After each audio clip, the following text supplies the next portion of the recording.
So next I'd like to demonstrate the QPhoto tool within BicDroid. It's the blue icon that you can access from the main screen. So just as a summary, QPhoto is a tool that you can use to organize all of your photos. You can take photos right from the app and you can organize it in very meaningful ways. And in fact, it uses BicDroid QPhoto's content management approach, which is a brand new technology, and it works very well. And again, it offers the same security features as QNote. So all of the photos that you take within QPhoto are going to be encrypted and secure and safe.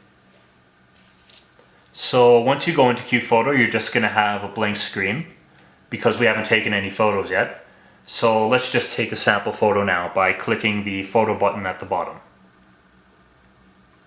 After we take the photo and go back, the photo should show up on the QPhoto main screen. And after a few moments, it will sync to the device on the right. But while we wait for it to sync, let's go through some of the features of QPhoto. Click on the photo you just took to have an actual close-up. Here we can see the photo that we actually took. If you press it again, it'll show you location information. It'll tell you exactly where you took the photo based on the GPS information of your device. Click close to go back to the main screen. While we were checking it out, we saw that the photo was synced to the device on the right. Now what I'm going to do is take a second photo of the same thing and demonstrate the content-based management feature of QPhoto. And notice how the second photo has actually been automatically grouped with the first one. As you can see here, the first photo and the second photo are layered on top of each other, which indicates that they're very similar and that we can group them together in a smart way. And again, after a few moments, the second photo showed up on the first one, on the other device I mean. And this demonstrates that the syncing is working properly. If we go back into the group, we're going to see the two photos here. And we can of course see that they're very similar and that it makes sense to group them together. So now I'm going to take a third photo of a different object to show that things that aren't similar are going to be in their own group. So the photo that I just took is actually of some bear toys on a light colored background. So it is quite different from the first photos that I took. And as we can see, it has its own group. It was not lumped together with the first photos that we took, which means that the content-based management power of BicDroid QPhoto is very good. Now what we're going to do is take a fourth photo of the same thing that we just took now to show that everything can be grouped together based on similarity. So I just took a fourth photo of the same thing, and as we can see, they were grouped together. This group has two photos, and this group has two photos. The two photos in each of those groups are very similar, and that's why they were grouped together. But the two groups themselves are very different, and that's why they're shown individually. So now what I'd like to do is to demonstrate the album creation feature of BicDroid QPhoto. So let's go into the groups that we just took now. And this will show us the individual photos that we just took. If you click the hand icon at the bottom, this brings us into the selection view where we can select different photos to do different things. So I'm going to select the first two photos, and as you can see it tells you that I have two items selected. And if I click the plus icon at the bottom, this will allow me to add them to an album. Now because I don't have any albums yet, I'm going to create a new one. And I'm just going to name it Toy. And then click OK. And then in the album view, it's going to show us this album, which only has two photos in it. And of course, you can go into it and see the two photos. Now, if I go back to this view, I want to make a second album with these two photos. So let's do our selection view again. Select the second two photos.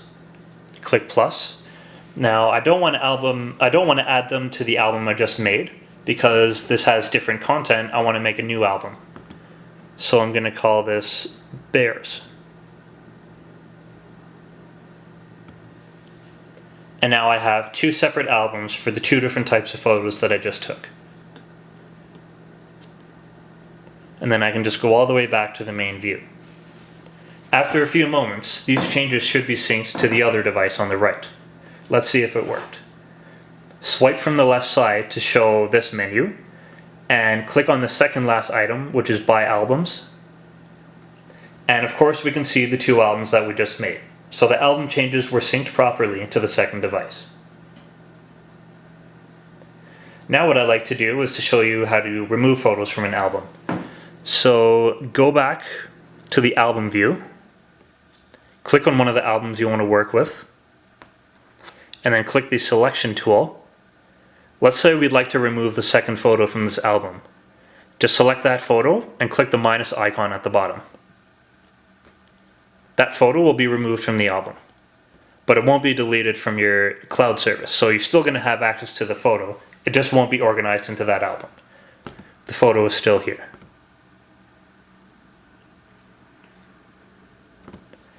And let's again see if the changes were synced to the other device. And of course, this album only has one photo in it. So the changes were synced properly. So that shows you how to remove individual photos from an album. If you'd like to remove an album altogether, go back to the album view and just click the selection tool here instead. At this point you can do per album settings. So let's say I want to delete the entire first album. Just select that one and click delete. Now that album is gone. One last feature to show off before I switch to another device that has more photos preloaded on it. I just want to show you how to actually delete photos. So if I go back to the main screen, you can click the selection tool, and if you do it from this screen, then you can actually delete all photos at once by selecting that group. But we don't want to do that. Let's say we just want to delete the photos in this group. Go in here, click the hand tool, and select the photos you want to delete. Then press the delete button at the bottom. You'll have a warning message because if you delete the photos, they're going to be gone forever. And these changes will of course be synced to all your devices. So make sure that you actually want to delete them before you press the delete button.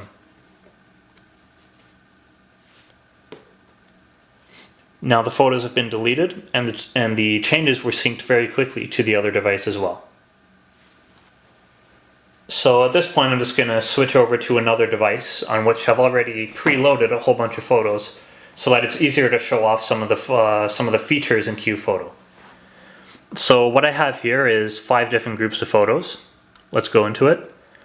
And when you take so many photos that it's hard to display them on one screen, one of the main features of QPhoto is that when you group the similar photos together, you can view them much easier. Similar photos are grouped together so that they don't take up so much space on the screen. And in this view, you can actually see the different groups that I have. You'll notice that there's a play button beside each of the groups. What that does is it actually scrolls through all of the photos in that group, so you can browse them very easily. This animation is very smooth. Another feature is you can long press the group and you can sort of rub your finger around to change the perspective of that group.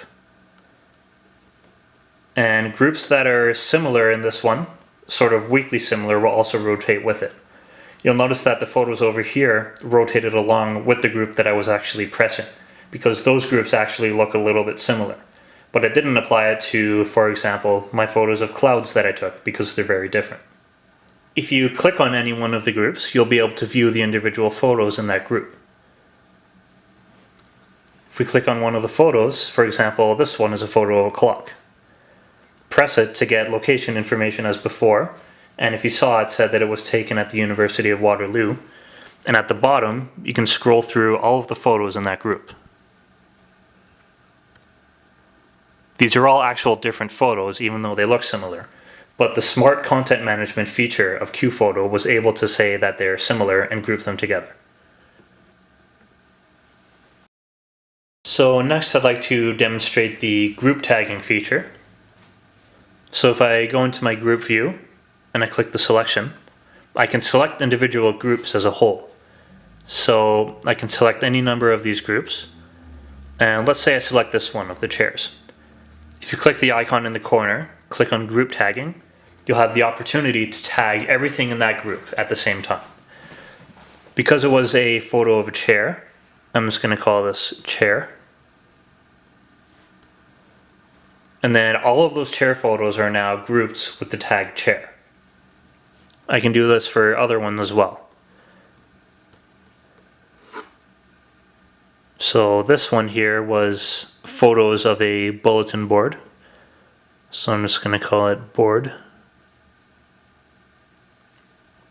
And now I've tagged all of the photos in that group with the same thing called board. Now what I can do is swipe left, go to search, and I can now search by all of the things that I had with those tags that I just put in. So I can see here I have board, chair, and office. So let's say I select board and I click search. Now I get all of the photos that were tagged with board. But I tag them all at the same time, which shows how easily I can tag big groups of photos with BicDroid QPhoto. You can also search by city. All of these photos were taken in Waterloo, so right now that's the only choice. But I can click Waterloo and click search, and all of the photos that were taken in Waterloo can come up. The city is actually pulled from the location information that you take with the photos, so you don't even have to fill that in automatically yourself. As you can see, it knows that it was taken in Waterloo. But if your location information is not available, you can actually tag the location manually.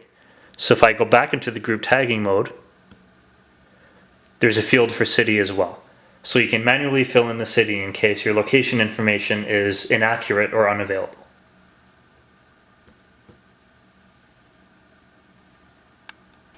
So when I was going through the search bar, you may have noticed there's also a field for face.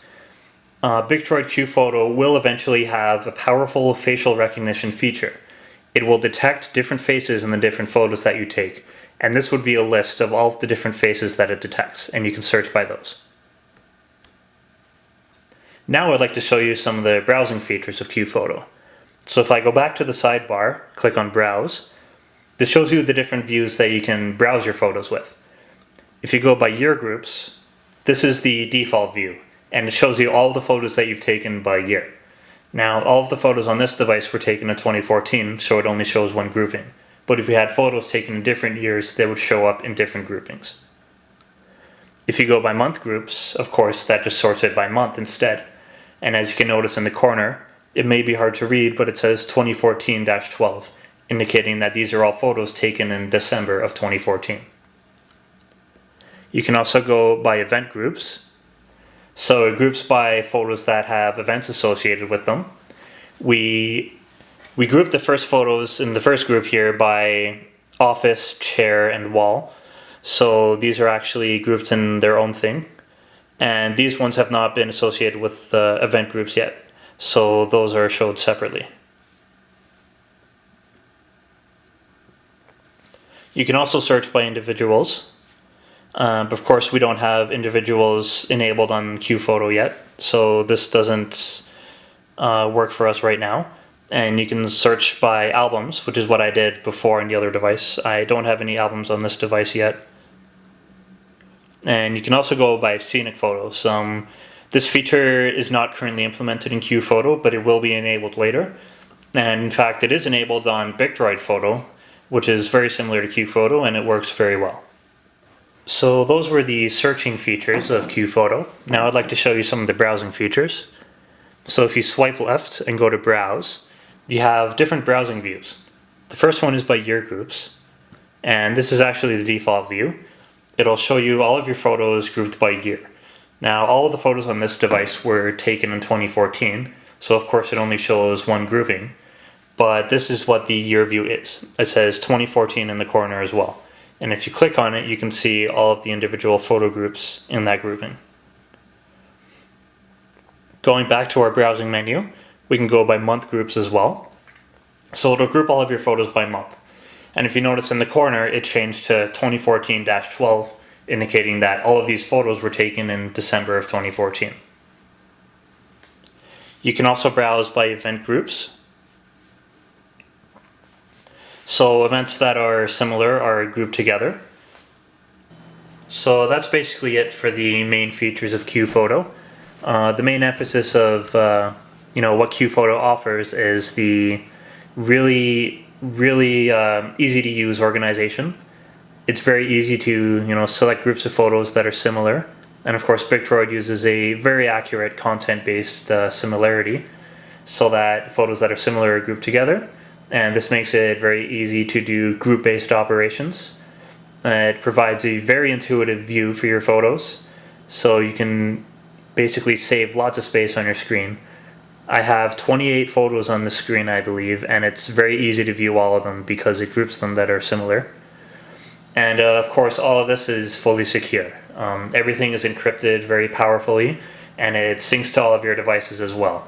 So only you have access to your photos.